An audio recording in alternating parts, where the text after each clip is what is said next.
The following tools are required. Before you start, unplug the unit or turn off the power supply. Make sure to support the door or have someone there to help you. Fully extend the dryer door open. Using a Phillips screwdriver, remove the 4 hinge screws. Pull the door away slightly and use a flat blade screwdriver to remove the wire harness connector cap located at the top, shown here. Untwist the cap's wire tie from the wire harness connector and set the wire harness connector cap aside. To help keep organized, place screws into a small cup or container until needed. Depress the lock tab to disconnect the wire harness connector. Be sure to clamp the wire harness connector with a clothespin or twist tie to keep the wire harness connector from slipping into the cavity. With the door removed, lay it face down on a protected surface. Remove the 2 screws on the door strike, along with the door strike, and set them aside.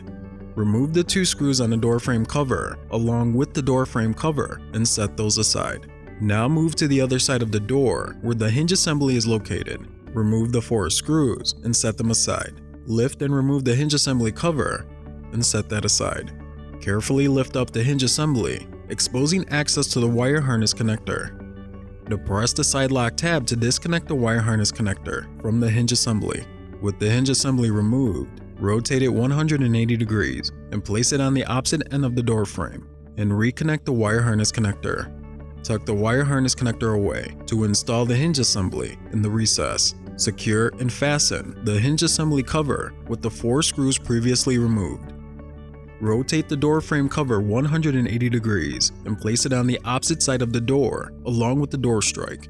Use the remaining 4 screws previously removed to secure both the door frame cover and door strike. Be sure to use the long screws for the door strike.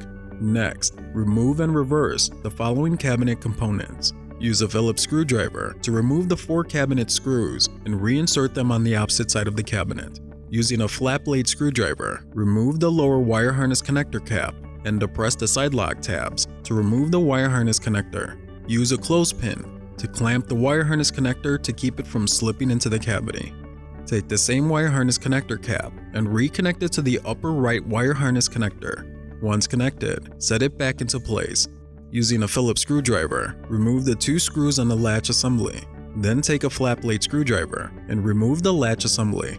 Rotate the latch assembly and reinsert it on the opposite side of the cabinet and remount the 2 screws. Your cabinet components are now reversed and ready for the door to be remounted. Make sure to support the door or have someone there to help you while you reconnect the lower wire harness together. Once connected, remove the clothespin and slide the wire harness into the cabinet and remount the door using the 4 screws previously removed. Now take the cap cover and rotate it until it fits perfectly into the lower hinge opening and snap it into place. Open and close the door several times to make sure that the latch functions properly. Plug the unit back in or turn on the power from the main circuit. If you wish the door to open in its original configuration, follow these steps in reverse.